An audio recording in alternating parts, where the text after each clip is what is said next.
Apa ini? Barang murahan. Jijik.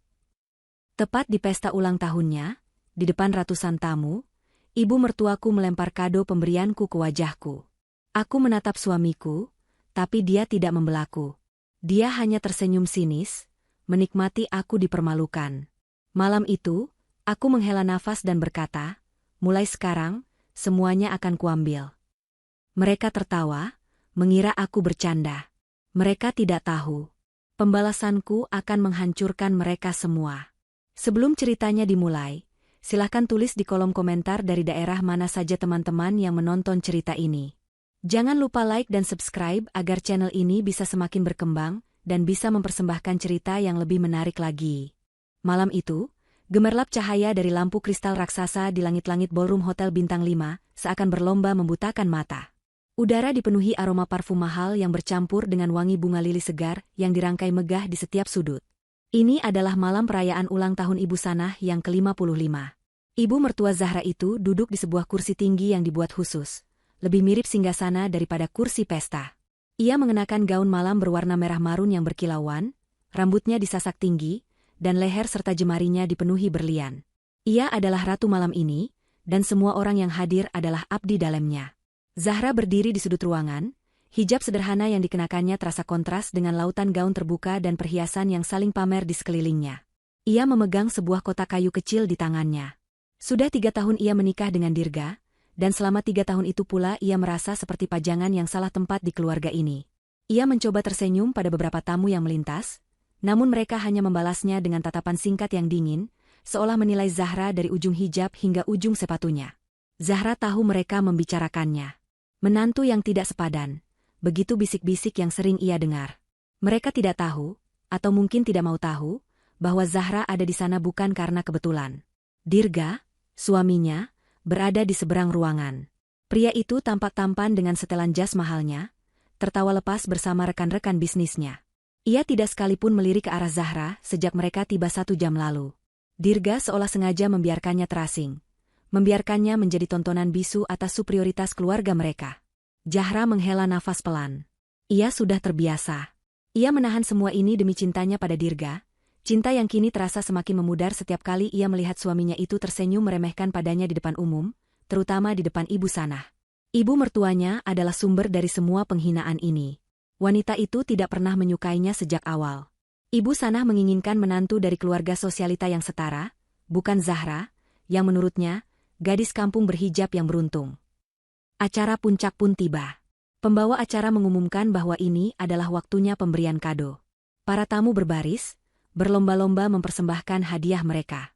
Ada yang memberikan tas bermerek edisi terbatas, perhiasan berlian dengan karat yang lebih besar dari sebelumnya, bahkan sebuah kunci mobil mewah terbaru. Setiap kali kado dibuka, Ibu Sanah akan tertawa keras, memeluk tamunya, dan memuji hadiah itu setinggi langit. Luar biasa. Kamu tahu sekali seleraku, serunya berulang kali. Jantung Zahra berdebar kencang saat gilirannya tiba. Ia berjalan ke depan, melewati tatapan-tatapan sinis. Kotak kayu di tangannya terasa semakin berat. Ia menyerahkannya pada Ibu Sanah dengan senyum tulus. Selamat ulang tahun, Ibu, ucapnya lembut. Ibu Sanah menatap kotak itu dengan dahi berkerut. Senyumnya lenyap. Ia mengambilnya seolah enggan, membolak-baliknya. Kotak itu terbuat dari kayu jati tua yang diukir halus. Terlihat antik, namun jelas bukan sesuatu yang bisa dibeli di butik mewah. Apa ini? Desisnya. Suaranya terdengar jelas di mikrofon yang masih menyala. Musik berhenti. Seluruh mata di ruangan itu tertuju pada mereka. Itu. Zahra mencoba menjelaskan. Itu kotak musik antik peninggalan. Ibu Sanah tidak membiarkannya selesai. Ia membuka paksa penutup kotak itu. Di dalamnya, terbaring sebuah kompas kuningan kecil di atas bludru yang agak pudar. Kompas itu terlihat sangat tua namun terawat. Keheningan melanda ruangan. Lalu, Ibu Sanah tertawa. Tawa yang keras, kering, dan penuh penghinaan. Kompas? Kamu memberiku kompas tua berkarat ini. Zahra menatap Dirga, memohon bantuan. Suaminya berdiri di samping kursi Ibu Sanah, dan di wajahnya terlukis senyum tipis yang sangat Zahra kenal. Senyum meremehkan. Senyum yang menikmati penderitaannya. Zahra, kata Ibu Sanah, nadanya dibuat-buat seolah sedang menasihati anak kecil. Aku tahu kamu tidak punya uang. Tapi setidaknya, kamu bisa berusaha sedikit. Kamu pikir ulang tahunku ini pasar loak? Wajah Zahra memanas. Ia merasa air mata mulai menggenang. Ibu, itu bukan barang sembarangan. Itu. Apa ini? Ibu Sanah tiba-tiba berteriak. Suaranya melengking memekakan telinga. Ia mengambil kompas itu dan kotak kayunya. Barang murahan jijik. Dalam sepersekian detik yang terasa seperti selamanya, Ibu Sanah melemparkan kotak itu dengan sekuat tenaga. Tepat ke wajah Zahra. Benda keras itu menghantam pipinya. Sakit, tapi tidak sesakit tatapan orang-orang di sekitarnya. Suara tawa meledak di seluruh ruangan. Para tamu sosialita yang tadinya menjaga citra, kini tertawa terbahak-bahak, menunjuk ke arahnya. Zahra bisa merasakan pipinya memerah, perih. Kompas kecil itu jatuh berdebam ke lantai marmer, diikuti oleh kotak kayunya yang pecah berantakan. Zahra berdiri mematung. Ia menatap Ibu Sanah yang kini tersenyum puas, napasnya terengah-engah karena marah. Lalu ia menatap suaminya. Dirga tidak bergerak. Ia masih di sana, tersenyum sinis, seolah baru saja menyaksikan lelucon terbaik tahun ini. Ia melihat istrinya dipermalukan, dilempar barang di depan ratusan orang, dan ia hanya tersenyum. Saat itulah, sesuatu di dalam diri Zahra patah. Retak yang selama ini coba ia tahan, akhirnya hancur berkeping-keping. Cinta, kesabaran, harapan, semuanya lenyap, digantikan oleh kekosongan yang dingin dan kelam. Ia sudah selesai. Ia tidak menangis. Ia tidak berteriak. Ia hanya menghela nafas panjang, melepaskan beban 3 tahun terakhir. Ia menatap lurus ke mata Ibu Sanah, lalu beralih ke Dirga. Tatapannya begitu dingin hingga senyum di wajah suaminya itu sedikit goyah. Mulai sekarang, suara Zahra terdengar tenang, namun memilukan dan mematikan. Suaranya membelah tawa di ruangan itu. Semuanya akan kuambil. Keheningan kembali tercipta. Ibu Sanah dan Dirga saling berpandangan sejenak, lalu mereka tertawa lagi, lebih keras dari sebelumnya. Ambil, cibir Ibu Sanah, menyeka air mata tawanya. Ambil apa, Zahra? Debu di bawah sepatuku? Ambil saja kalau kamu bisa, dasar wanita miskin tidak tahu diri. Dirga melangkah maju. Sayang, kamu sudah mempermalukan kami. Sekarang minta maaf pada ibu, katanya, nadanya merendahkan. Zahra tidak menjawab.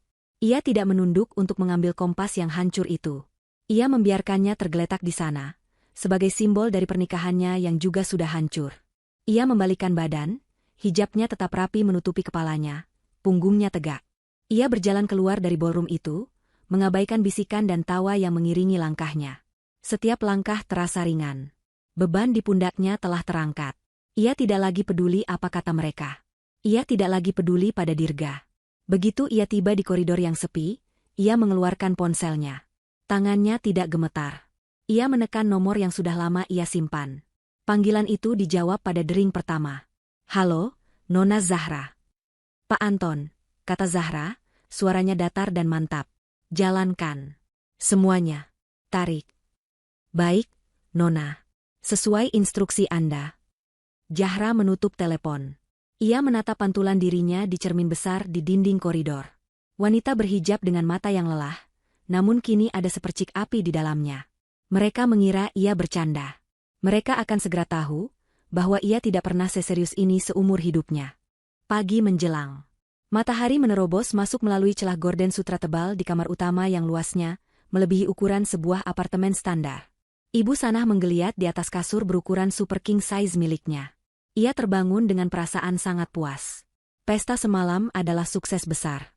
Semua orang membicarakan kemewahannya, dan yang terpenting, semua orang menyaksikan bagaimana ia memberi pelajaran pada menantunya yang tidak tahu diri itu. Ia tersenyum mengingat wajah Zahra yang pias saat kado murahan itu menghantamnya. Rasakan, pikirnya. Itu akibatnya jika mencoba bermain-main dengannya. Dirga juga semalam tampak senang. Anaknya itu akhirnya sadar bahwa istrinya memang tidak ada nilainya. Ibu Sanah memutuskan untuk pergi berbelanja hari ini. Ia akan membeli sesuatu yang sangat mahal untuk dirinya sendiri, untuk menghapus kenangan akan kompas butut yang menjijikan itu. Ia menekan tombol interkom di samping tempat tidurnya. Siapkan mobil sport merahku. Aku mau ke butik langganan, serunya pada asisten rumah tangga. Sambil bersenandung, ia berjalan menuju kamar mandi marmernya yang mewah. Setelah menghabiskan waktu hampir 1 jam untuk ritual paginya, ia mengenakan pakaian santai namun bermerek dari desainer ternama. Ia siap menaklukkan deretan butik papan atas. Namun, saat ia tiba di garasi yang bisa menampung 6 mobil, ia berhenti. Ada yang aneh. Garasi itu terasa lebih kosong. Tempat di mana mobil sport merah kesayangannya biasa terparkir, kini hanya menyisakan noda oli samar di lantai.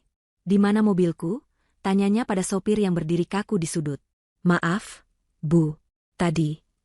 "Di mana mobilku?" bentak Ibu Sanah. Ia berlari keluar dari garasi, menuju halaman depan rumahnya yang megah. Matanya membelalak ngeri. Di depan gerbang tinggi rumahnya, sebuah mobil derek sedang bersiap mengangkat sedan mewah hitam miliknya yang lain. "Berhenti." Ibu Sanah berlari secepat yang ia bisa dengan sepatu mahalnya, rambutnya yang baru ditata sedikit berantakan. "Apa yang kalian lakukan? Itu mobil saya. Turunkan. Kalian mau merampok ya?" Seorang pria tegap berwajah datar menghampirinya, membawa papan klip. "Selamat pagi, Bu. Kami dari perusahaan leasing. Ada perintah penarikan aset." "Penarikan aset apa? Saya tidak pernah menunggak. Saya bayar semua." "Kamu tahu siapa saya?" amuk Ibu Sanah. Pria itu tidak terkesan. Ia menunjukkan selembar surat perintah resmi. "Perintah penarikan untuk 2 unit mobil. 1 sudah kami angkut subuh tadi, yang ini unit kedua. Keduanya ditarik atas permintaan pemilik sah." Ibu Sanah tertawa mengejek. "Pemilik sah? Akulah pemiliknya. Saya Ibu Sanah." Pria itu menunjuk 1 nama yang tertera di surat itu. Pemilik terdaftar, Zahra Nabila. Dunia Ibu Sanah seakan berhenti berputar.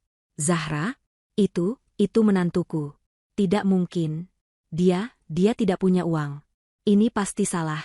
Dirga yang membelikan mobil ini." "Data kami menunjukkan sebaliknya, Bu. Semua bukti pembelian dan pembayaran lunas dilakukan atas nama beliau. Kami hanya menjalankan tugas." Pria itu memberi isyarat, dan sedan hitam itu terangkat dari tanah. "Mohon minggir, Bu. Kami harus segera jalan." Ibu Sanah limbung. Ia berteriak-teriak memaki, mengancam akan menuntut, namun petugas derek itu tidak peduli.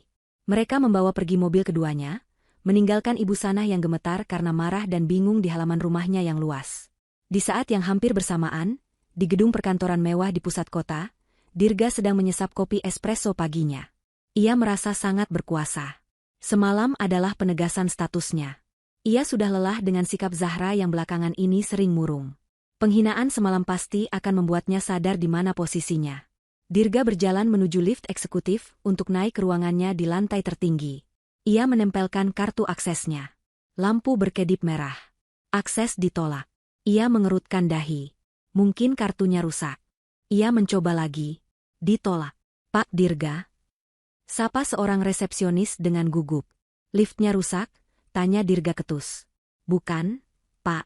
Sepertinya kartu akses Bapak dinonaktifkan." Amarah Dirga langsung memuncak. "Dinonaktifkan? Siapa yang berani? Panggil satpam. Panggil bagian IT." Dirga terpaksa naik lift umum, diiringi pandangan penuh tanda tanya dari karyawan biasa. Setibanya di lantai eksekutif, sekretarisnya, Rina, menyambutnya dengan wajah pucat. "Pak Dirga, gawat, Pak." "Apa lagi? Kenapa kartu saya tidak berfungsi?" "Bukan hanya kartu, Pak. Semua fasilitas korporat Bapak, kartu kredit perusahaan, akun perjalanan, semuanya dibekukan pagi ini." "Dibekukan? Atas perintah siapa?" raung Dirga. "Atas perintah Dewan Direksi, Pak. Lebih tepatnya dari pemegang saham utama." Dirga tertegun. "Pemegang saham utama? Perusahaan ini milik keluarganya. Maksudmu ibu saya?" Rina menggeleng takut-takut. "Bukan, Pak. Bukan Ibu Sanah. Atas nama Zahra Nabila." Nama itu lagi, Dirga merasa darahnya mendidih. "Zahra? Omong kosong apa ini? Dia tidak punya apa-apa. Dia hanya..." Dirga bergegas masuk ke ruangannya, membanting pintu. Ia mencoba menelepon bagian keuangan. Tidak ada yang mengangkat.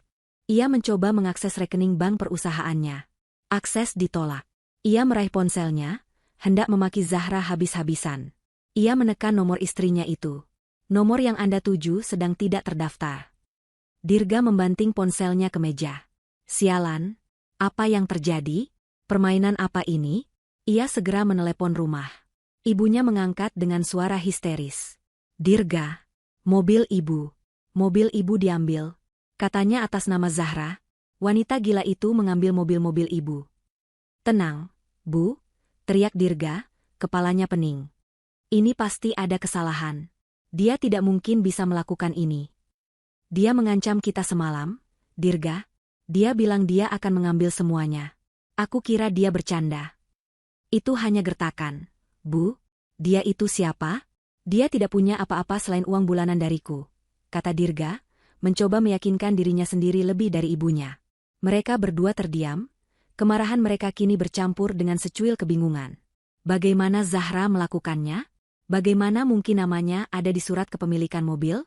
Bagaimana mungkin namanya terdaftar sebagai pemegang saham utama? Saat Dirga sedang kalut di kantornya dan Ibu Sanah mondar-mandir di ruang tamunya yang megah, bel rumah berbunyi. Seorang asisten rumah tangga menerima paket kecil dari kurir. Untuk Ibu Sanah, katanya, menyerahkan paket itu. Ibu Sanah merenggutnya. Itu adalah kotak kayu yang sama dengan yang ia lempar semalam. Sebagian pecahannya sudah dilem kembali, meski tidak sempurna. Ia hendak melemparnya lagi ke lantai, tapi Dirga, yang baru saja tiba di rumah dengan taksi karena mobilnya juga tidak bisa keluar dari parkiran kantor, menghentikannya. Tunggu, Bu. Ada surat. Dirga mengambil secari kertas yang terselip di kotak itu. Kertas itu terlipat rapi. Ia membukanya. Itu adalah tulisan tangan Zahra yang selalu rapi. Ibu dan Dirga. Ini adalah kompas milik kakek saya. Beliau seorang pelaut ulung. Ini adalah barang berharga pertama yang beliau berikan padaku saat aku kecil, untuk mengingatkanku agar tidak pernah kehilangan arah. Aku kira ibu bisa menghargainya sebagai simbol aku menerimamu sebagai keluarga baruku. Aku salah. Kalian tidak pantas. Ibu Sanah mencibir. Lihat, Dram. Dia pasti sedang menangis di rumah orang tuanya yang miskin itu. Dirga meremas surat itu. Dia akan membayar semua ini. Dia pikir dia bisa mempermalukan kita? Dia akan kembali merangkak, memohon untuk dimaafkan. Namun, di balik kemarahan itu, sebutir rasa takut yang dingin mulai menjalar di hati Dirga. Cara Zahra melakukan ini semua terlalu rapi. Terlalu cepat. Dan yang paling menakutkan, terlalu senyap. Zahra, wanita yang selama ini ia anggap lemah dan penurut, telah menghilang. Dan ia baru saja melepaskan tembakan peringatan pertama. Kepanikan adalah predator yang bergerak lambat. Awalnya ia hanya mengintai dari kejauhan, seperti yang Dirga rasakan pagi itu. Namun kini, predator itu telah menerkamnya. Setelah panggilan telepon histeris dari ibunya dan penolakan akses di kantornya sendiri, Dirga merasa seperti tercekik. Ini tidak mungkin. Ini adalah mimpi buruk yang konyol. Zahra, wanita yang bahkan tidak tahu cara menyeimbangkan buku cek, tidak mungkin bisa mengatur semua ini. Pasti ada orang di belakangnya. Pasti ada musuh bisnis yang memanfaatkan istrinya yang naif itu untuk menghancurkannya. Itu satu-satunya penjelasan. Dirga memanggil taksi, sebuah penghinaan besar pertama hari itu, dan melesat kembali ke kantor. Ia harus mengambil alih situasi. Ia akan mengadakan rapat dewan darurat. Ia akan membekukan akun Zahra. Ia akan memenjarakannya karena pencurian dan penipuan. Ibu Sanah ikut bersamanya. Wanita itu menolak ditinggal sendirian di rumah besar yang tiba-tiba terasa dingin dan sepi tanpa deru mobil sportnya. Ia duduk di lobi kantor, menolak beranjak, wajahnya pucat pasi di balik riasan tebalnya, menuntut agar kesalahan konyol ini segera diperbaiki. Dirga menyerbu ruang rapat di lantai eksekutif. Beberapa anggota Dewan Minoritas sudah berkumpul, wajah mereka tegang. Mereka adalah orang-orang yang selama ini hanya mengangguk setuju pada setiap keputusan Dirga, menikmati gaji besar dan fasilitas mewah. Ada masalah likuiditas sementara. Dirga memulai, suaranya ia paksakan agar terdengar tenang. Ia melonggarkan dasinya yang terasa mencekik. Ada aktivitas mencurigakan di akun kita, sepertinya upaya peretasan. Saya sedang menanganinya. Untuk sementara, pintu ruang rapat terbuka. Bukan sekretarisnya. 3 pria berjas hitam mahal, dipimpin oleh seorang pria parubaya berkacamata dengan aura yang sangat tajam, masuk tanpa mengetuk. Maaf, Tuan Dirga, rapat Anda harus kami tunda, kata pria berkacamata itu, suaranya tenang namun mematikan. Siapa kalian? Keluar. Ini rapat pribadi. Bentak Dirga, egonya yang terluka membuatnya gegabah. Pria itu meletakkan sebuah map tebal di atas meja mahoni yang berkilauan. Nama saya Anton. Saya mewakili firma hukum yang menjadi kuasa dari pemegang saham mayoritas perusahaan ini. Kami di sini untuk melakukan audit darurat dan pengambil alihan manajemen. Anggota dewan lainnya terperangah. Pemegang saham mayoritas? Tanya salah satu dari mereka. Pemegang saham mayoritas adalah keluarga Dirga. Ibu Sanah. Itu data yang salah, kata Anton dengan tenang.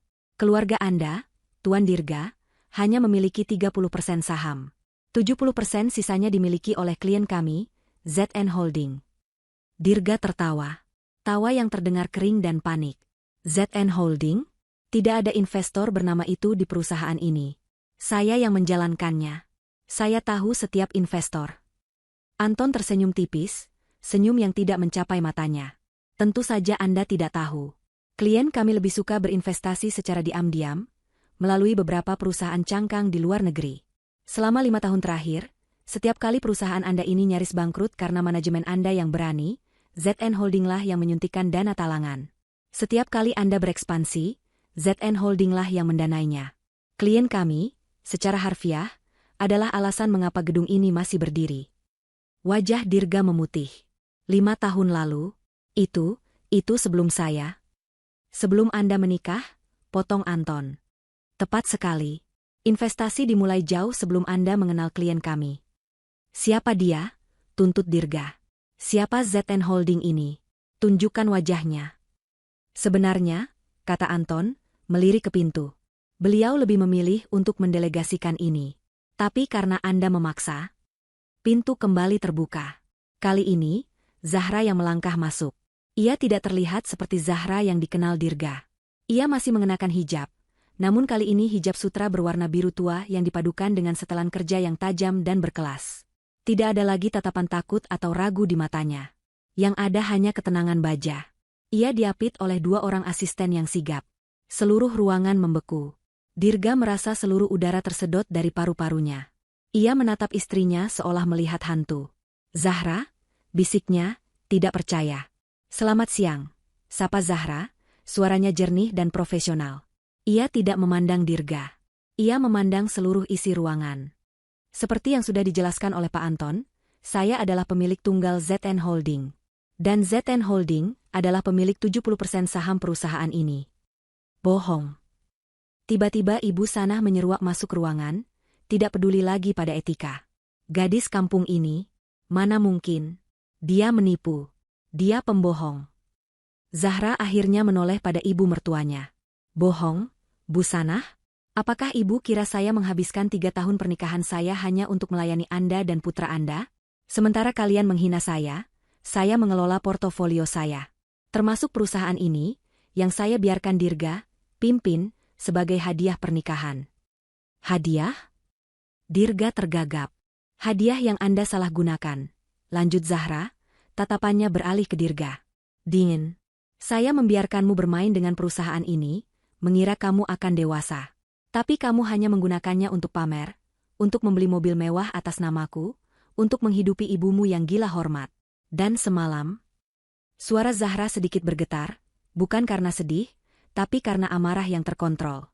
Semalam, kalian berdua menunjukkan siapa diri kalian sebenarnya. Kalian menikmati penghinaan itu. Kalian pikir aku sampah. Zahra, sayang, ini salah paham. Dirga mencoba melangkah maju, naluri manipulatifnya mengambil alih. Ibu hanya bercanda. Aku minta maaf. Terlambat, Dirga, kata Zahra. Pak Anton, lanjutkan. Pak Anton mengangguk. Baik. Atas nama Nona Zahra Nabila, pemilik ZN Holding, dengan ini kami mengumumkan penarikan penuh seluruh investasi dari perusahaan ini, efektif saat ini juga. Semua dana ditarik kembali ke rekening induk. Anggota dewan lainnya melompat berdiri. Apa? Itu akan membuat perusahaan bangkrut dalam sekejap. Itulah intinya, kata Anton. Semua rekening perusahaan dibekukan per pagi ini. Seluruh operasional dihentikan. Para karyawan akan diberi pesangon sesuai hukum, yang akan dibayarkan langsung dari dana pribadi Nona Zahra. Dirga ambruk ke kursinya. Ini bukan lelucon. Ini bukan gertakan. Ini adalah eksekusi. Perusahaan keluarganya, warisan kakeknya, hancur dalam hitungan menit. Kenapa, Zahra? Lirihnya, lebih pada dirinya sendiri. Ia teringat semua momen itu. Saat-saat Zahra pamit pergi untuk pertemuan amal. Saat Zahra sibuk dengan laptopnya sampai larut malam, yang ia anggap hanya melihat-lihat resep atau toko online. Saat Zahra pernah menawarkan saran bisnis yang ia tertawakan mentah-mentah. Ia tidak menikahi gadis kampung. Ia menikahi seorang ratu bisnis yang menyamar. Ia tidak pernah memberinya makan. Dialah yang selama ini makan dari tangan Zahra. Penghinaan terbesar bukanlah kehilangan perusahaan. Penghinaan terbesar adalah kesadaran bahwa ia, Dirga, tidak pernah menjadi siapa-siapa. Ia hanyalah mainan yang kini rusak dan dibuang.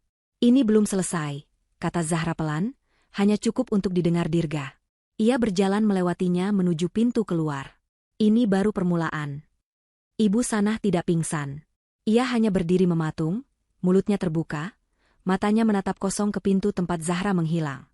Kerajaan semu yang ia banggakan, yang memberinya status sosialita tertinggi, telah runtuh menjadi debu. Perjalanan pulang dari kantor adalah siksaan bisu. Dirga dan Ibu Sanah duduk di kursi belakang taksi yang berbau apak. Tidak ada yang berbicara. Ibu Sanah gemetar hebat, entah karena marah atau takut. Dirga menatap kosong keluar jendela, melihat gedung-gedung yang tadinya ia anggap sebagai taman bermainnya, kini terasa asing. Langit Jakarta yang mendung terasa mengejeknya. Begitu mereka tiba di depan gerbang tinggi rumah megah mereka, keheningan itu pecah. Ibu Sanah mulai meracau. Ini semua salahmu, Dirga. Salahmu. Aku sudah bilang jangan menikah dengan gadis itu. Dia licik. Dia ular. Kamu yang membawanya masuk rumah ini. Kamu yang membiarkannya menipu kita. Cukup, Bu, bentak Dirga. Rasa takutnya kini berubah menjadi amarah yang putus asa. Ibu yang paling menghinanya. Ibu yang melempar kado itu ke wajahnya. Ibu yang memicu semua ini. Jadi kamu menyalahkanku? Setelah semua yang kuberikan padamu? Aku membesarkanmu untuk jadi raja, bukan jadi bodoh yang ditipu istri sendiri. Pertengkaran mereka berlanjut saat mereka masuk ke dalam rumah. Para asisten rumah tangga menunduk, pura-pura sibuk, tapi telinga mereka awas mendengarkan kehancuran majikan mereka. Dirga tidak peduli. Ia berlari ke ruang kerjanya. Pikirannya kacau. Masih harus ada sesuatu. Perusahaan boleh hancur, tapi aset pribadi rumah ini, rekening bank pribadinya. Zahra tidak mungkin bisa menyentuh itu. Pernikahan mereka terdaftar. Ada hukum harta gono gini. Ia mengobrak-abrik laci mejanya. Tagihan, laporan bank lama, undangan pesta yang sudah basi. Tidak ada. Ia beralih ke brankas besar yang tersembunyi di balik lukisan pemandangan. Ia memasukkan kombinasinya dengan tangan gemetar. Di dalam brankas itu, ada tumpukan dokumen, sertifikat, akta, dan di tumpukan paling bawah, sebuah map kulit berwarna biru tua yang tebal. Map yang ia ingat diberikan oleh pengacara Zahra beberapa hari sebelum pernikahan. Ia merenggutnya. Perjanjian pranikah. Dirga tertawa getir. Ia ingat hari itu. Ia berada di apartemen mewahnya, sibuk mencoba setelan jas pernikahannya. Pengacara Zahra, Pak Anton, datang dan menjelaskan isi dokumen itu. Dirga tidak mendengarkan. Ia terlalu sibuk mengagumi dirinya di cermin. Ya, apapun itu, katanya waktu itu. Dia takut aku ambil koleksi jilbabnya? Tanda tangan di mana? Zahra hanya duduk diam di sudut, menatapnya. Seharusnya ia sadar tatapan itu. Itu bukan tatapan cinta. Itu tatapan observasi. Kini, Dirga membaca dokumen itu kata demi kata. Tangannya mulai gemetar hebat hingga kertasnya berdesir. Ini bukan perjanjian pranikah biasa. Ini adalah benteng hukum yang tidak bisa ditembus. Klausul pertama, semua aset, dana, dan properti yang dimiliki oleh Zahra Nabila sebelum pernikahan, termasuk dan tidak terbatas pada saham di ZN Holding dan perusahaan afiliasinya di seluruh dunia, tetap menjadi milik mutlak Zahra Nabila. Klausul kedua, semua aset yang dibeli selama masa pernikahan, baik bergerak maupun tidak bergerak, yang dibiayai oleh dana yang bersumber dari rekening pribadi atau perusahaan milik Zahra Nabila, adalah milik mutlak Zahra Nabila. Nama, Dirga, atau Sanah, yang mungkin tercantum dalam beberapa akta kepemilikan, untuk alasan kemudahan administratif atau perpajakan, dianggap hanya sebagai pinjaman nama dan tidak memberikan hak kepemilikan apapun. Dirga berhenti membaca. Ia teringat. Rumah yang mereka tempati ini. Ia ingin membelinya, tapi dananya di perusahaan tidak cukup. Zahra berkata, pakai uangku saja dulu, Mas. Nanti gampang. Ia mengira itu uang mereka. Mobil sport Ibu Sanah. Ulang tahun ibunya 2 tahun lalu. Dirga ingin membelikannya hadiah, tapi bonusnya tertahan. Zahra berkata, biar aku yang transfer. Anggap saja hadiah dariku juga. Perhiasan berlian yang dipakai Ibu Sanah saat pesta semalam. Aku lihat Ibu suka itu di etalase. Sudah kubelikan, kata Zahra suatu ketika. Semuanya. Setiap jengkal kemewahan yang mereka nikmati. Semuanya dibeli dengan uang Zahra. Klausul ketiga. Dalam hal terjadinya perpisahan atau perceraian yang disebabkan oleh kesalahan pihak suami, termasuk di dalamnya perlakuan tidak menyenangkan, perselingkuhan, atau penghinaan verbal maupun fisik, baik yang dilakukan oleh suami maupun keluarganya, maka suami, Dirga, tidak berhak atas pembagian aset apapun dan kehilangan hak atas tunjangan apapun. Jantung Dirga seakan berhenti berdetak. Penghinaan verbal maupun fisik yang dilakukan oleh suami maupun keluarganya. Pesta semalam. Lemparan kado itu. Tawa sinisnya. Semua itu disaksikan oleh ratusan orang. Ratusan saksi. Zahra tidak hanya membalas dendam. Ia telah merencanakan ini. Ia telah menunggu. Pesta semalam adalah jebakan, dan mereka berdua, ia dan ibunya, masuk tepat ke dalamnya. Dirga, ada apa lagi ini? Suara jeritan ibunya menyadarkannya. Dirga menjatuhkan dokumen itu dan berlari keluar ruang kerja. Di pintu depan, Pak Anton berdiri lagi. Kali ini ia tidak sendiri. Ia bersama tim keamanan yang berbadan tegap dan beberapa orang yang membawa kotak-kotak kosong. Tuan Dirga, Ibu Sanah, sapa Pak Anton, nadanya tetap sopan namun dingin. Saya harap Anda sudah menemukan salinan perjanjian pranikah Anda. Pergi, raung Ibu Sanah. Ini rumah kami. Pergi kalian semua. Saya khawatir Anda salah, Bu, kata Pak Anton. Rumah ini, beserta seluruh isinya, adalah milik sah Nona Zahra. Saya di sini dengan surat perintah pengadilan untuk pengosongan aset. Ia menyerahkan surat itu pada Dirga. Semuanya legal. Semuanya resmi. Nona Zahra berbaik hati. Lanjut Pak Anton, melirik jam tangannya. Kalian diberi waktu 1 jam untuk mengemasi barang-barang pribadi kalian. Pakaian, dan barang-barang yang bisa kalian buktikan dibeli dengan uang kalian sendiri. Bukan uang dari Nona Zahra atau perusahaan. 1 jam. Dirga menatap sekelilingnya. Lukisan mahal di dinding. Milik Zahra. Sofa beludru impor. Milik Zahra. Jam kakek yang besar di sudut. Milik Zahra. Uang kami sendiri, bisik Dirga. Ia mencoba mengingat kapan terakhir kali ia membeli sesuatu dengan uang yang benar-benar miliknya. Ia tidak bisa. Ibu Sanah berlari ke kamarnya, mencoba mengunci pintu, tapi tim keamanan sudah siaga. Mereka membuntutinya. Terdengar suara teriakan dan barang pecah. Jangan sentuh itu. Itu milikku. Maaf, Bu. Tagihan kartu kredit untuk tas ini dibayar oleh rekening Nona Zahra. Kalung ini dari almarhum suami saya. Maaf, Bu. Kalung itu digadaikan 3 tahun lalu. Nona Zahra yang menebusnya. Ini bukti tebusnya. Penghinaan itu total. Mereka diusir dari rumah mereka sendiri, dan bahkan tidak diizinkan membawa kenang-kenangan palsu mereka. Dirga kembali ke ruang kerjanya. Ia membuka lemari pakaiannya. Setelan jas mahal, deretan sepatu kulit impor. Semuanya dibeli dengan kartu kredit perusahaan. Kartu kredit yang didanai ZN Holding. Ia hanya punya satu hal. Di laci paling bawah, ia menemukan sebuah koper kecil. Di dalamnya ada beberapa helai pakaian lama dari masa kuliahnya, sebelum ia mengenal kemewahan Zahra. 1 jam kemudian, Dirga dan Ibu Sanah berdiri di trotoar di luar gerbang rumah mereka. Masing-masing hanya membawa 1 koper kecil berisi pakaian usang. Ibu Sanah menangis histeris, riasannya luntur, pemandangan yang menyedihkan. Dirga hanya berdiri mematung. Hujan gerimis mulai turun. Ia tidak punya perusahaan. Ia tidak punya rumah. Ia tidak punya uang. Ia menatap rumah megah itu untuk terakhir kalinya. Lampu-lampu mulai dipadamkan satu persatu oleh tim Zahra, seolah menutup tirai pertunjukan. Mereka benar-benar telah kehilangan segalanya. Taksi tua itu berhenti di sebuah jalan sempit di pinggiran kota. Bau got yang menyengat langsung menusuk hidung begitu Dirga membuka pintu. Ini adalah dunia yang berbeda. Dunia yang ia kira hanya ada di film-film tentang kemiskinan. Hujan gerimis membuat jalanan becek dan berlumpur. Ibu Sanah menolak untuk keluar. Aku tidak mau turun, desisnya, suaranya parau karena menangis dan berteriak. Ia memeluk koper kecilnya seolah itu adalah sisa-sisa terakhir dari martabatnya. Ini bukan tempat kita, Dirga. Bawa aku ke hotel. Hotel manapun. Kita tidak punya uang, Bu, sentak Dirga, kesabarannya habis. Ia melempar beberapa lembar uang ratusan ribu terakhir yang ada di dompetnya ke sopir taksi. Uang kita habis. Kartu kredit diblokir. Ibu dengar tidak? Habis. Dengan paksa, ia menarik ibunya keluar dari taksi. Ibu Sanah terhuyung dan hampir jatuh ke genangan air kotor. Ia menjerit, menatap noda di sepatunya yang harganya sama dengan sewa tempat ini selama setahun. Dirga menyeretnya masuk ke sebuah bangunan kusam bertingkat 3 dengan cat yang mengelupas di mana-mana. Ini bukan apartemen. Ini rumah kos kumuh.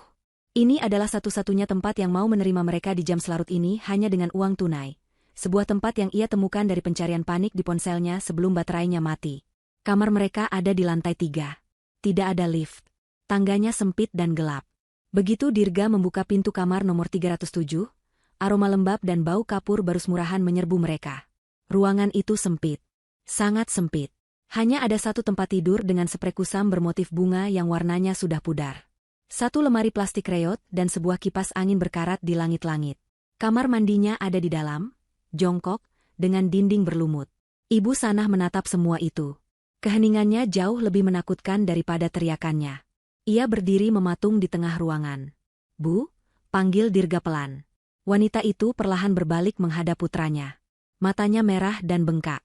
"Kamu," bisiknya, suaranya bergetar menahan amarah yang luar biasa. "Kamu membiarkan ini terjadi." "Bu, aku tidak tahu." "Kamu gagal." Ibu Sanah meledak. Ia melempar kopernya ke dinding. "Kamu laki-laki lemah. Kamu membiarkan istrimu, perempuan kampung itu, menginjak-injak kita.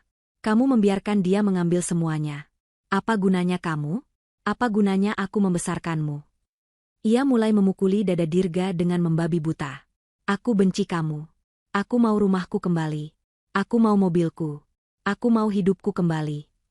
Dirga hanya diam, menerima pukulan-pukulan lemah itu. Ia terlalu lelah untuk melawan. Ia terlalu hancur untuk merasakan apapun. Ia membiarkan ibunya meluapkan amarahnya sampai wanita itu luruh ke lantai yang kotor, menangis terseduh-seduh dalam tumpukan pakaian bermereknya yang kini tak ada harganya. Malam itu, tidak ada yang tidur. Suara kipas angin berderit, bercampur dengan suara ribut-ribut dari kamar sebelah dan lolongan anjing di kejauhan. Ibu Sanah tertidur di lantai, menolak menyentuh kasur yang menurutnya menjijikan. Dirga duduk di dekat jendela, menatap ke dinding bata bangunan di seberangnya. Hari-hari berikutnya adalah neraka yang berulang. Mereka tidak punya apa-apa. Uang tunai Dirga yang tersisa hanya cukup untuk membeli air mineral dan beberapa bungkus mie instan. Ibu Sanah menolak makan. Ia hanya duduk di sudut, menatap dinding kosong, bergumam sendiri. Ia seperti kehilangan akal sehatnya. Dirga mencoba bersikap praktis.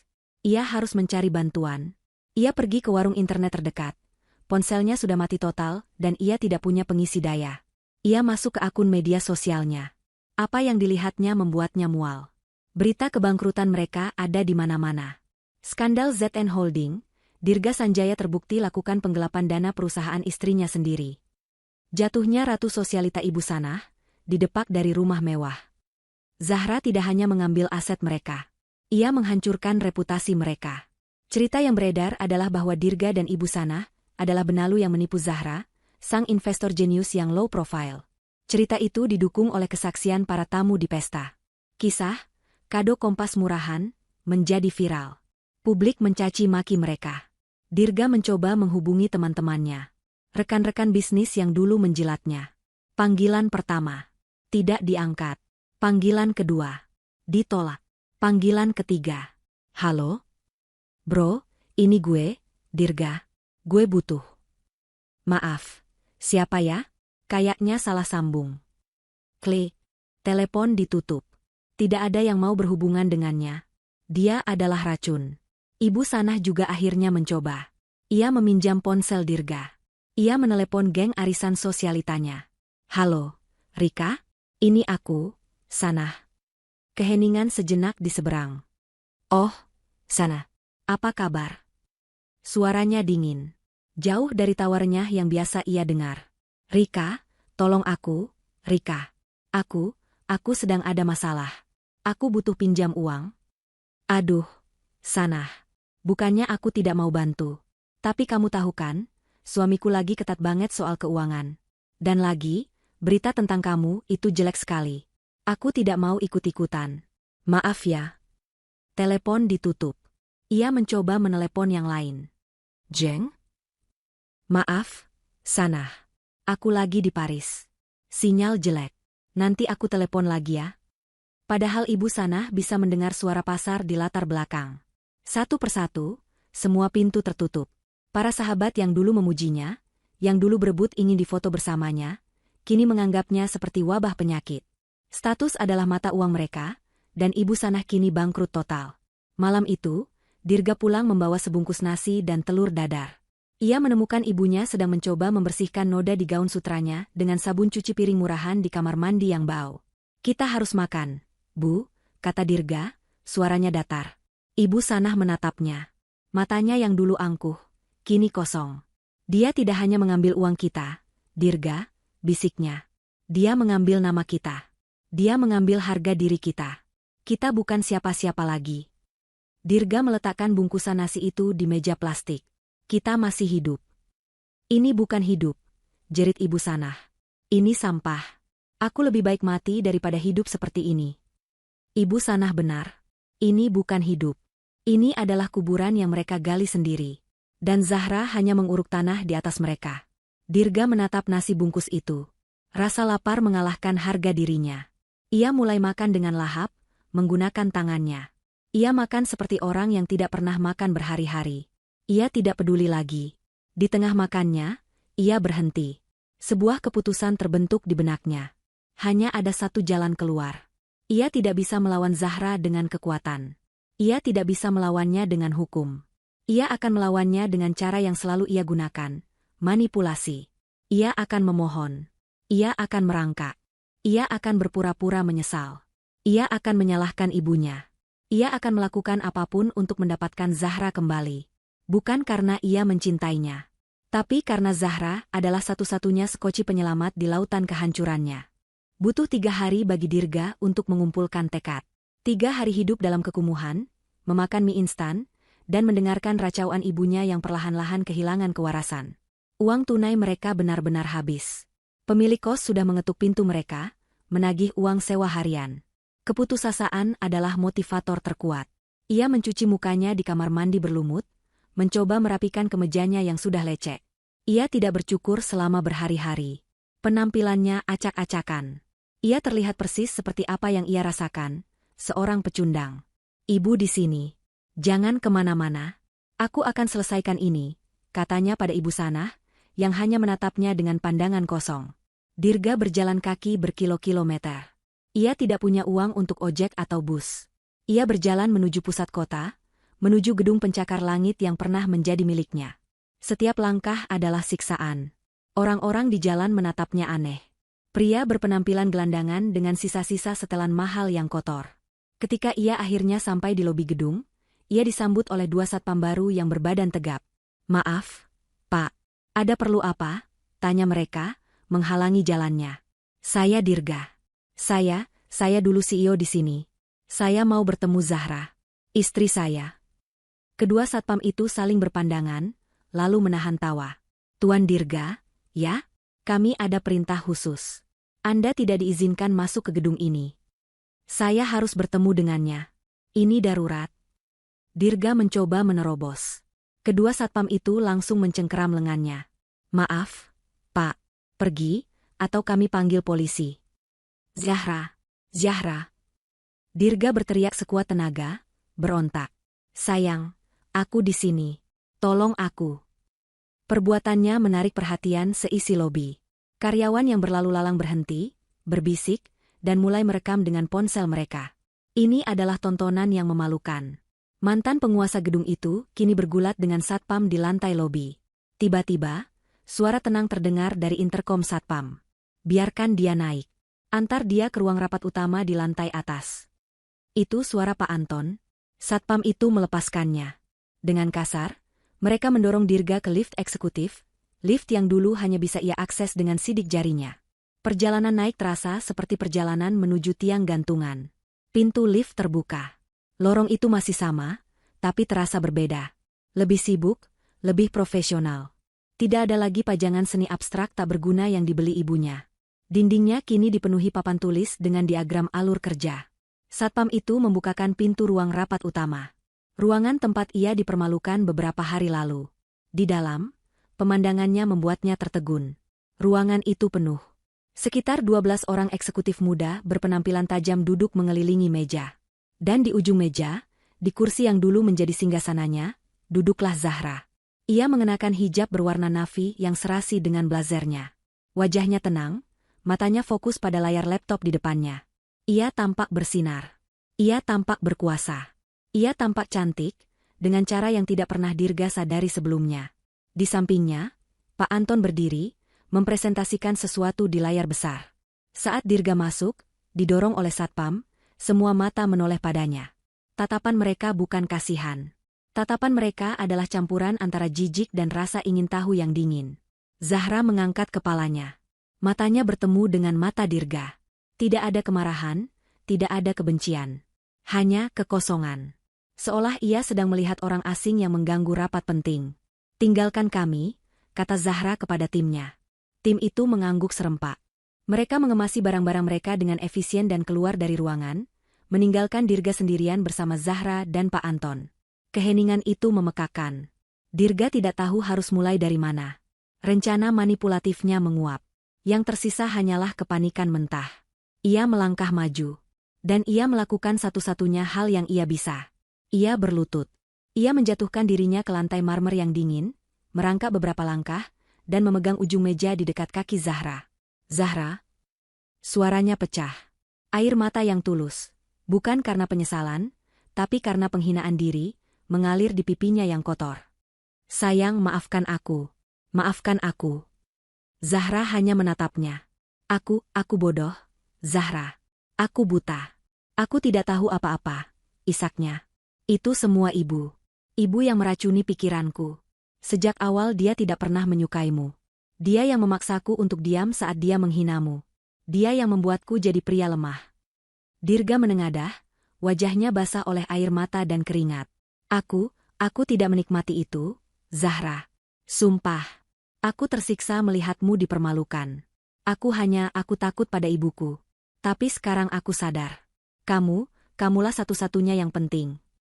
Ia mencoba meraih tangan Zahra, tapi Zahra menarik tangannya lebih dulu. "Tolong, Zahra. Beri aku satu kesempatan lagi," pintanya. "Aku akan tinggalkan ibuku. Aku akan menceraikannya jika perlu. Kita mulai lagi dari nol. Aku tidak butuh perusahaan ini. Aku hanya butuh kamu. Aku bersumpah, aku masih mencintaimu. Aku akan jadi suami yang baik untukmu. Aku akan..." Dirga. Satu kata itu. Dingin, tajam, dan final. Semua isak tangis Dirga berhenti seketika. Zahra berdiri.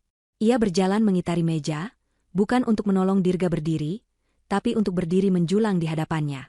Ia menatap suaminya yang kini berlutut di kakinya. "Cinta?" tanyanya, suaranya tenang. "Kamu tidak tahu apa arti cinta. Cinta adalah kompas kakekku, yang kamu biarkan ibumu lempar ke wajahku."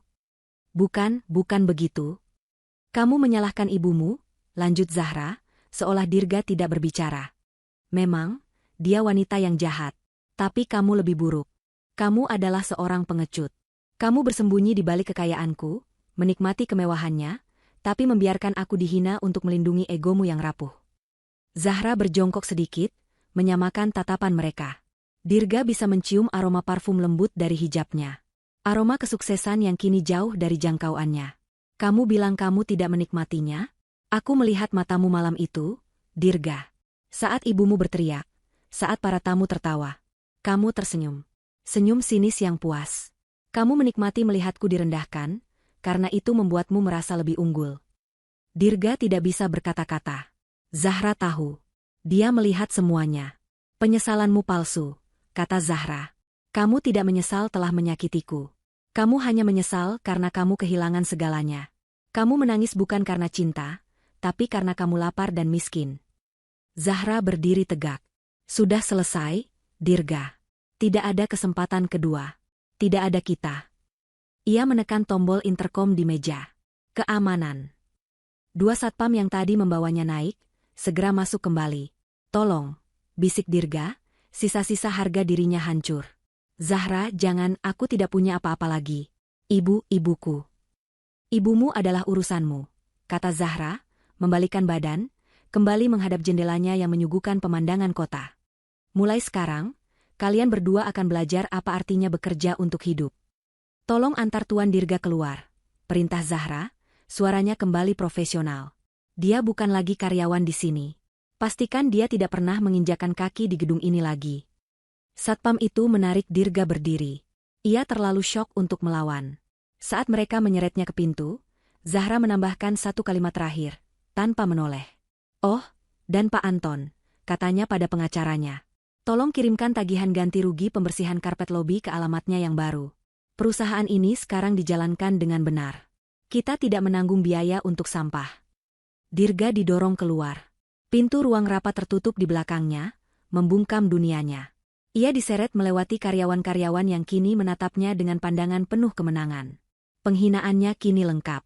2 minggu berlalu dalam kabut kelaparan dan penghinaan. Dirga dan Ibu Sanah bertahan hidup dari sisa-sisa belas kasihan.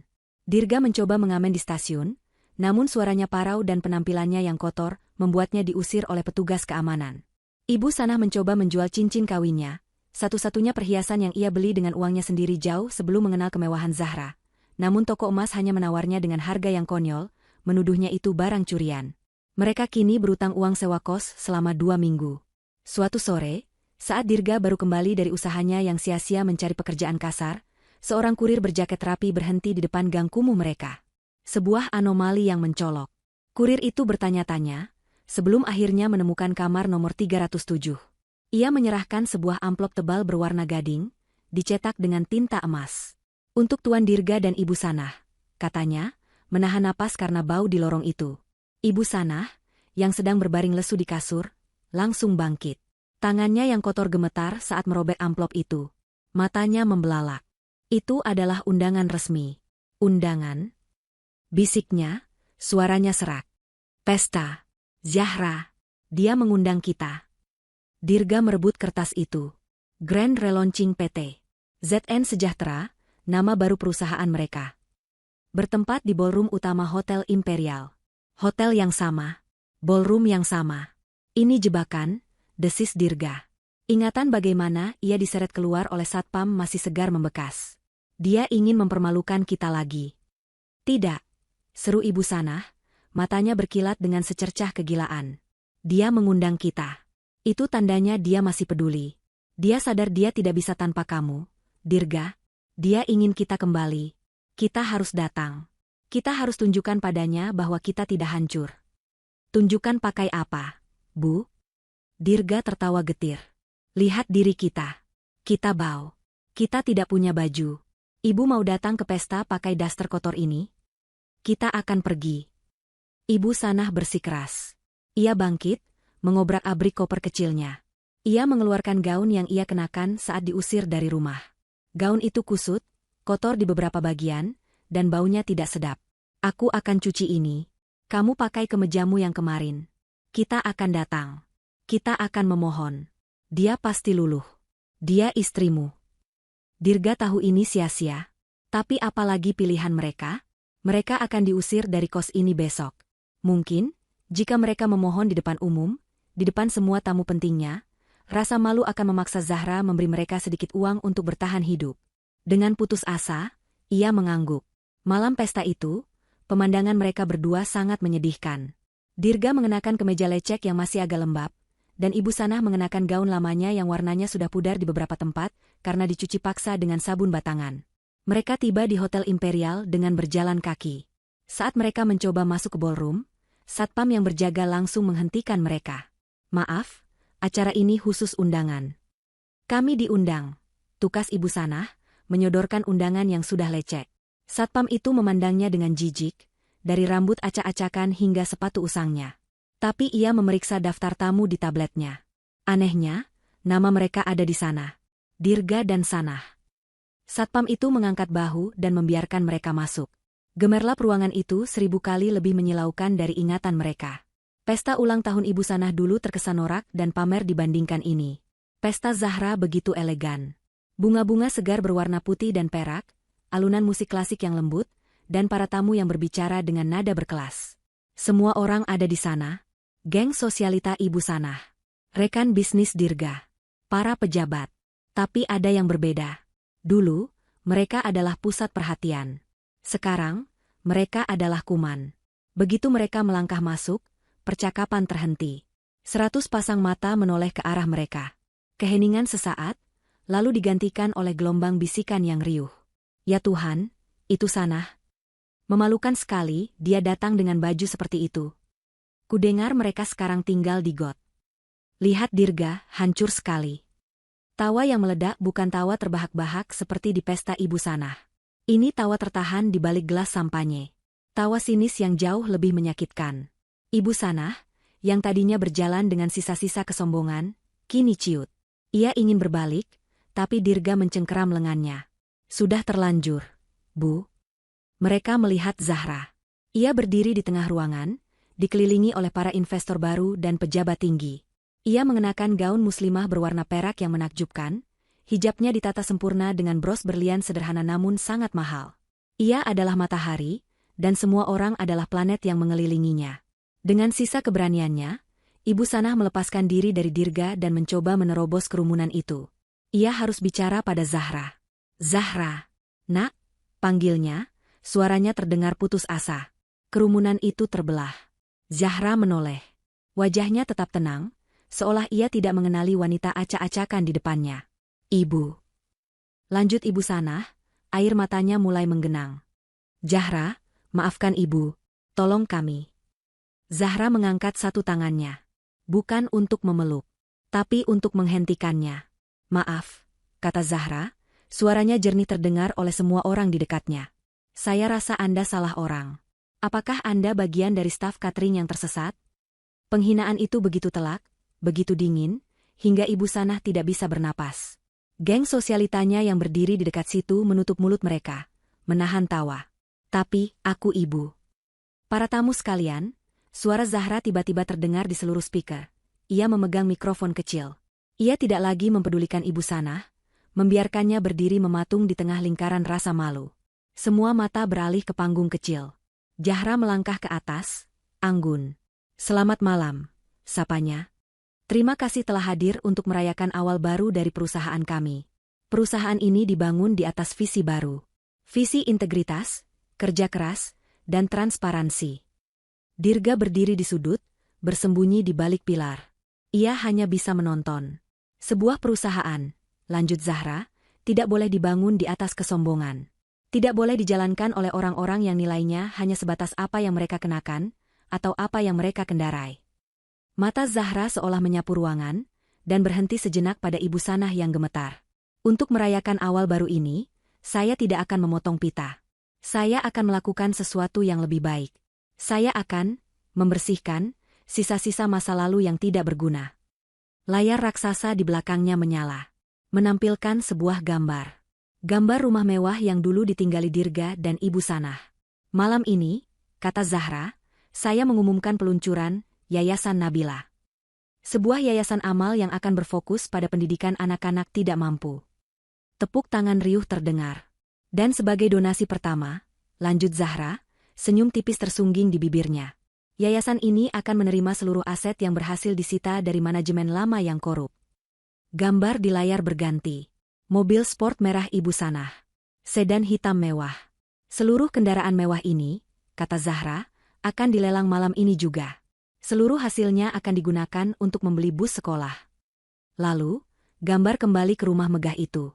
Dan rumah ini, yang dulu menjadi simbol kesombongan dan kezaliman, akan dialihfungsikan sepenuhnya. Mulai besok, rumah ini akan menjadi panti asuhan dan sekolah gratis pertama di bawah naungan yayasan kami. Ruangan meledak dalam tepuk tangan yang meriah. Para tamu berdiri. Ini adalah langkah yang brilian. Sebuah balas dendam yang dibalut filantropi. Ibu Sanah menatap layar. Rumahnya, mobilnya, tempat ia menjadi ratu. Kini akan menjadi tempat untuk anak-anak miskin. Aset-aset yang menjadi sumber harga dirinya kini dicap sebagai sisa-sisa masa lalu yang tidak berguna. Itu adalah pukulan terakhir yang tidak bisa ditanggungnya. Harga dirinya, warisannya, statusnya, semuanya dihapus dan disumbangkan di depan mata semua orang yang dulu memujanya. Ia tidak menangis. Ia tidak berteriak. Ia hanya mengeluarkan suara tercekik yang aneh dari tenggorokannya. Matanya memutih, dan ia ambruk ke lantai marmer yang dingin, pingsan di tengah pesta termegah musim ini. Para tamu terkesiap. Beberapa petugas medis bergegas menghampirinya. Dirga hanya berdiri mematung di balik pilarnya. Ia tidak bergerak untuk menolong ibunya.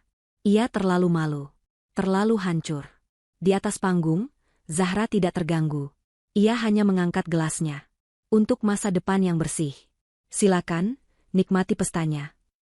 Kejadian di pesta itu menjadi berita utama keesokan harinya.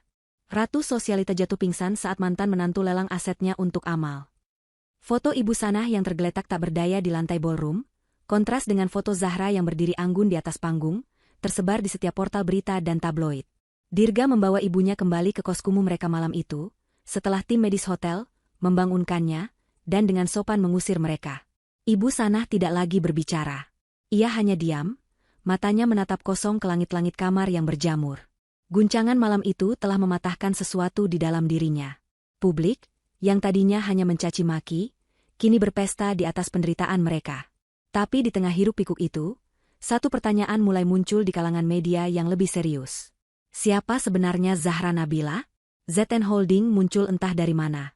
Ia mengambil alih perusahaan besar dalam semalam. Ia mengadakan pesta amal yang spektakuler. Tapi tidak ada yang tahu latar belakangnya. Ia seperti hantu yang tiba-tiba memiliki segalanya. Seorang jurnalis investigasi senior dari sebuah majalah bisnis terkemuka, merasa ada cerita yang lebih besar di balik ini. Kisah, menantu tertindas, terasa terlalu sederhana. Ia mulai menggali. Ia tidak mencari di catatan bisnis Jakarta. Ia mencari di tempat lain. Ia melacak nama, Nabila, ke sebuah kota pelabuhan kecil. Dari sana, ia menemukan akta kelahiran, catatan keluarga, dan akhirnya, ia menemukan benang emas itu. Nabila bukanlah nama keluarga biasa. Itu adalah nama salah satu dinasti bisnis tertua dan paling tertutup di Asia Tenggara. 2 minggu kemudian, majalah itu terbit dengan cerita sampul yang mengguncang negara. Judulnya sederhana, Sang Pewaris. Artikel itu menceritakan semuanya. Zahra Nabila bukanlah wanita kaya baru.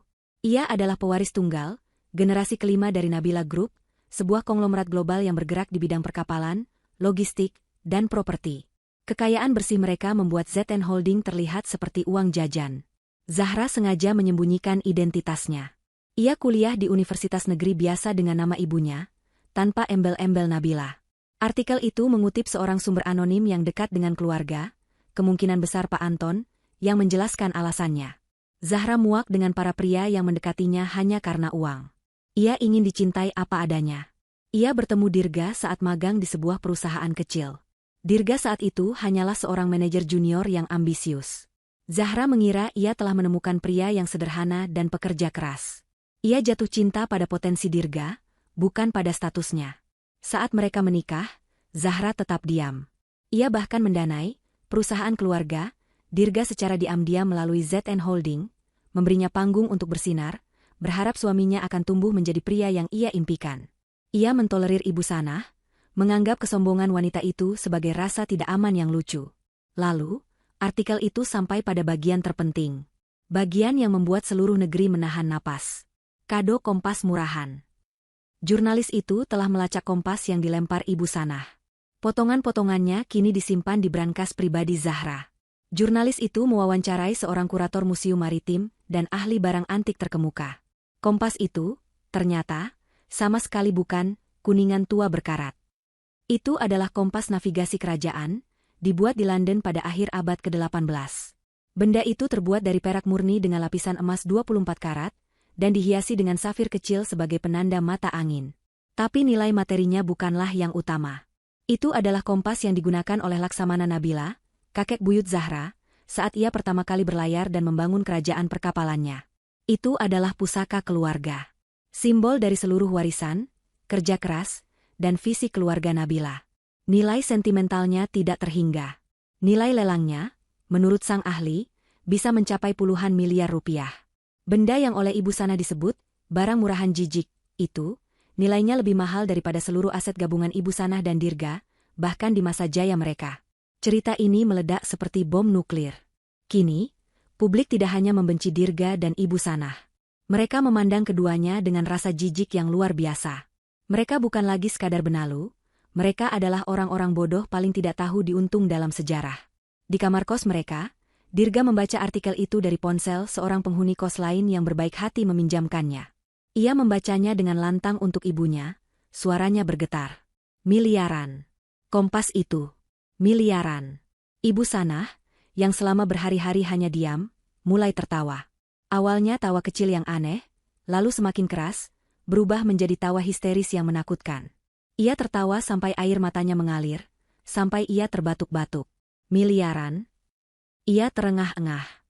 Aku melempar miliaran hahaha. Dirga menatap ibunya ngeri. Wanita itu sudah benar-benar gila. Saat itu juga, pintu kamar mereka digedor. Bukan satu orang, tapi beberapa orang. Itu adalah pemilik kos, bersama beberapa preman berwajah keras. Waktunya habis, bentak pemilik kos. Kalian sudah menunggak hampir sebulan. Dan aku tidak mau tempatku jadi tontonan wartawan. Pergi. Tapi, kami tidak punya tempat. Mohon Dirga. Bukan urusanku. Pria itu memberi isyarat. Para preman itu masuk, menarik Ibu Sanah yang masih tertawa-tawa, dan mendorong Dirga keluar. Koper kecil mereka dilempar menyusul ke jalanan yang becek. Pintu dibanting dan digembok dari luar. Dirga dan ibunya yang kini sudah kehilangan akal sehat, berdiri di pinggir jalan yang ramai. Mereka tidak punya uang, tidak punya rumah, tidak punya teman. Orang-orang yang lewat mengenali mereka. Lihat, itu si bodoh yang melempar kompas miliaran. Menjijikkan. Pergi dari sini. Seseorang melempar kulit pisang ke arah mereka. Lalu yang lain melempar gelas air kotor. Mereka bukan lagi hanya miskin. Mereka adalah paria. Mereka adalah sampah masyarakat. Dihina, diusir, dan dibenci oleh seluruh dunia yang kini tahu persis betapa bodoh dan jahatnya mereka. Karma mereka belum selesai. Karma mereka baru saja dimulai.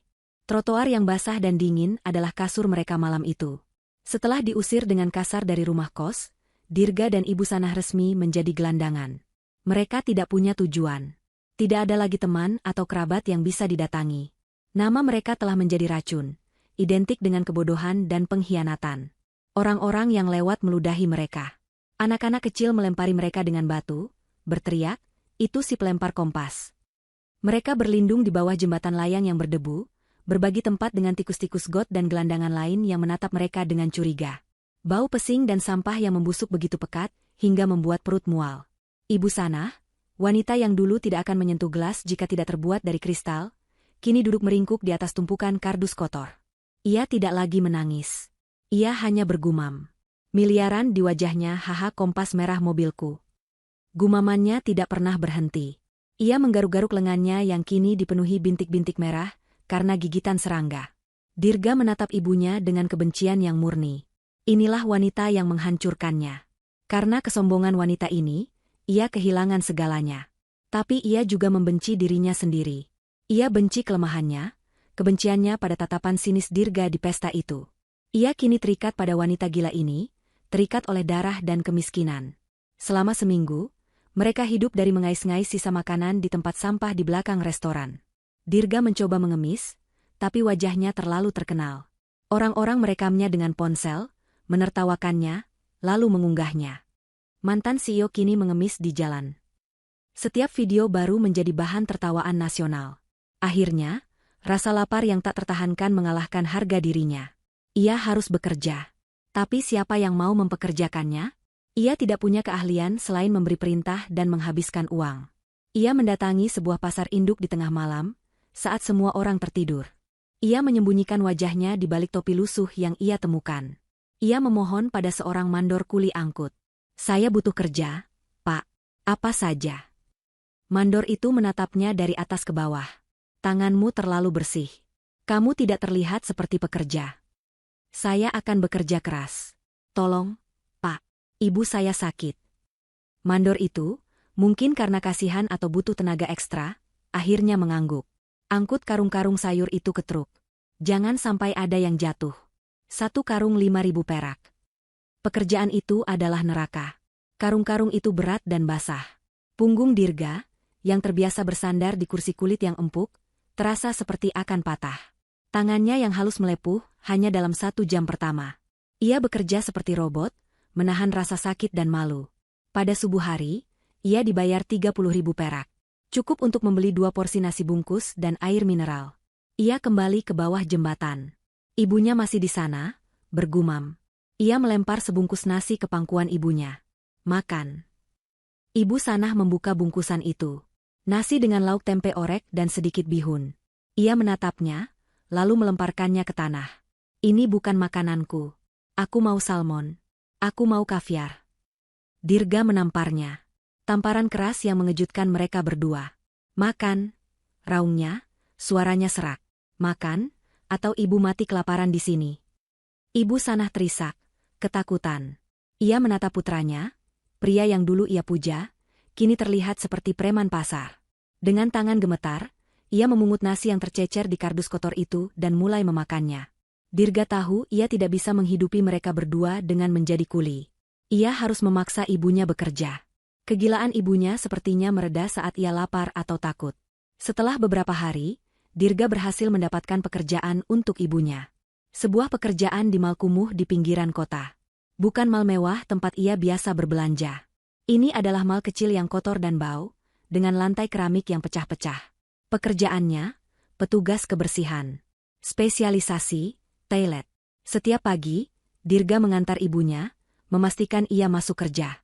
Lalu ia pergi ke pasar untuk pekerjaan kulinya. Setiap sore, ia menjemputnya. Mereka akan berjalan pulang ke kolong jembatan mereka dalam diam, terlalu lelah untuk bertengkar.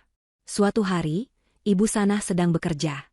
Ia mengenakan seragam biru pudar yang kebesaran, rambutnya yang dulu disasak indah kini ditutup topi kain yang kotor. Ia sedang berjongkok, menggosok noda membandel di lantai toilet wanita. Bau amonia dan kotoran menusuk hidungnya. Tiba-tiba, pintu toilet terbuka. Masuklah sekelompok wanita. Mereka tidak mengenali Ibu Sanah yang menunduk. Tapi Ibu Sanah mengenali mereka. Itu Rika. Itu Jeng Susi. Itu geng arisan sosialitanya. Ya Tuhan, bau sekali di sini, kata Rika, menutup hidungnya dengan sapu tangan sutra. Petugasnya mana sih? Mal jorok begini. Cepatlah, Jeng. Aku tidak tahan, sahut Susi.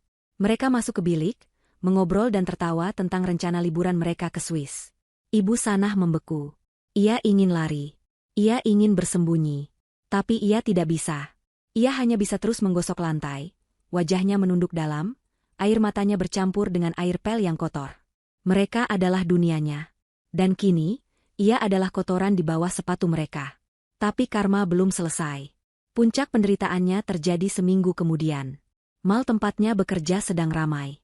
Ia sedang mengepel area food court yang lantainya lengket karena tumpahan minuman soda. Ia begitu fokus pada pekerjaannya, pada usahanya untuk tidak terlihat, hingga ia tidak menyadari siapa yang datang. Langkah kaki yang tenang dan berwibawa berhenti tepat di depannya. Ibu Sanah mendongak perlahan. Di hadapannya berdiri Zahra. Zahra tidak sendiri. Ia dikawal oleh 2 pengawal pribadi berbadan tegap. Ia mengenakan setelan celana panjang berwarna putih gading, hijabnya sempurna. Ia tampak bersinar, seolah membawa cahayanya sendiri ke dalam mal yang suram itu. Ia sedang melakukan inspeksi mendadak. Rupanya, ia baru saja membeli mal kumuh itu dan berencana merenovasinya. Mata mereka bertemu. Mata Ibu Sanah yang liar, penuh ketakutan dan kebencian. Dan mata Zahra yang tenang, dingin, dan penuh perhitungan. Ibu Sanah gemetar, ember pel di tangannya terguncang. Ia ingin mengatakan sesuatu, memaki, memohon, ia tidak tahu. Zahra menatapnya selama beberapa detik. Ia menatap seragam kotor itu. Ia menatap tangan yang kapalan itu. Ia teringat tangan yang sama, yang dulu dipenuhi berlian, yang melempar kompas ke wajahnya. Perlahan, Zahra merogoh tas tangannya. Ia tidak mengeluarkan dompet. Ia mengeluarkan selembar uang 100 ribuan.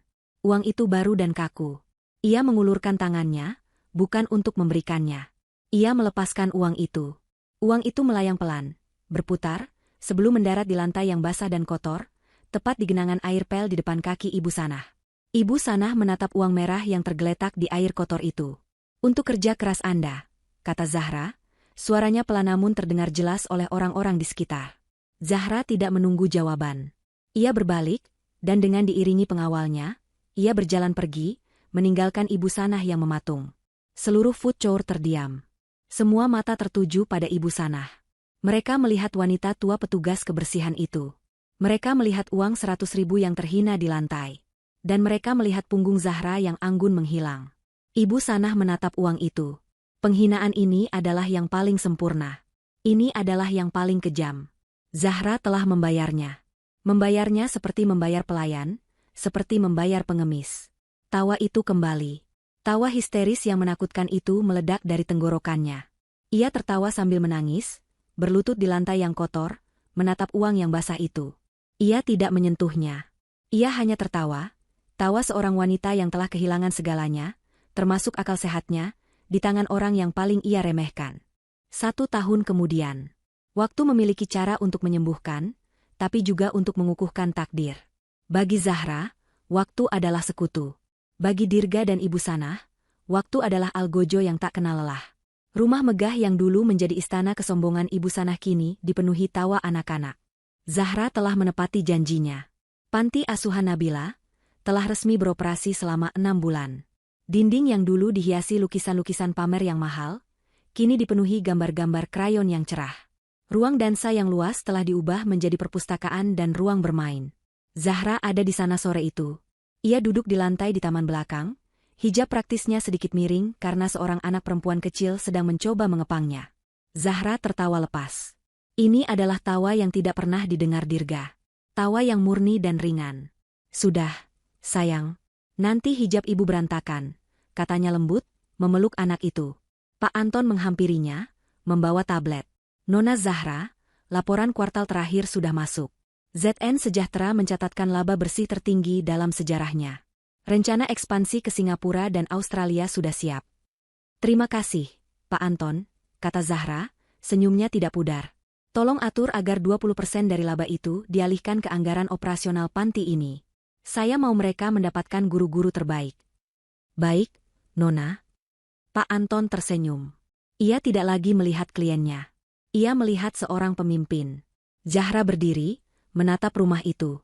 Ia teringat hari pertama ia masuk sebagai menantu, disambut dengan tatapan dingin Ibu Sanah. Ia teringat pesta ulang tahun yang penuh hinaan itu. Semuanya terasa begitu jauh. Ia telah mengambil racun itu, dan mengubahnya menjadi obat.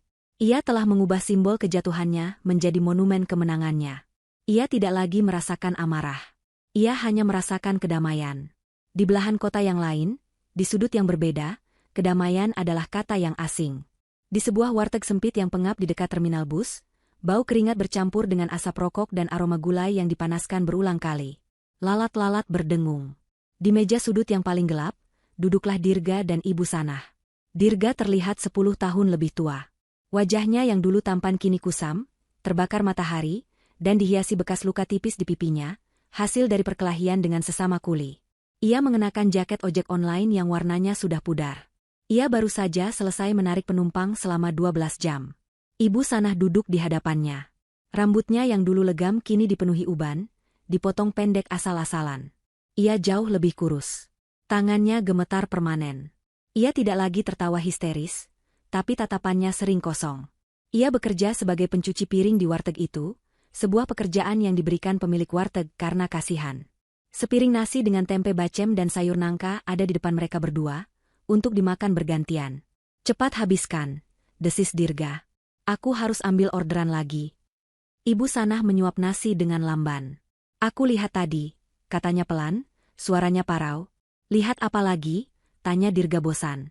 Mobil seperti mobil merahku dulu. Lewat di depan. Warnanya sama. Dirga membanting sendoknya. Berhenti bicara soal mobil itu, Bu. Ibu sadar tidak? Semua ini karena ibu. Karena kesombongan ibu. Karena mulut ibu. Karena aku, mata Ibu Sanah yang tadinya kusam kini menyala. Karena kamu, Dirga. Kamu yang lemah. Kamu laki-laki yang tidak bisa melindungi ibumu. Kamu membiarkan perempuan itu mengambil semuanya. Kamu hanya diam saja saat dia menghina ibumu di mal. Harusnya kamu pukul dia. Pukul dia? Supaya aku dipenjara seumur hidup. Dirga tertawa sinis. Ibu yang bodoh. Seandainya ibu tidak melempar kompas itu. Miliaran, Bu.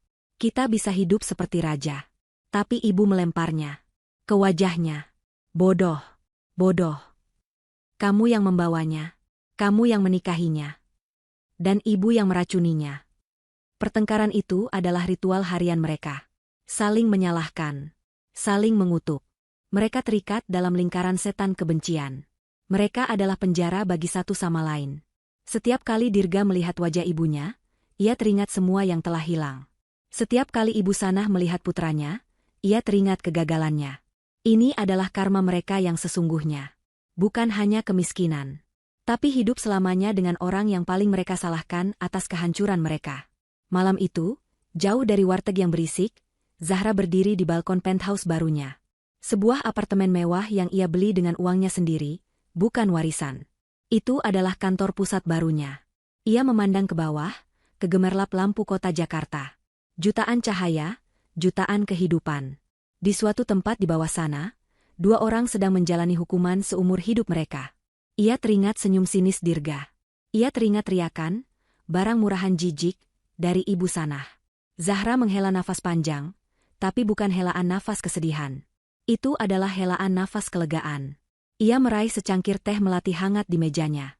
Ia menyesapnya pelan. Semuanya telah lunas terbayar.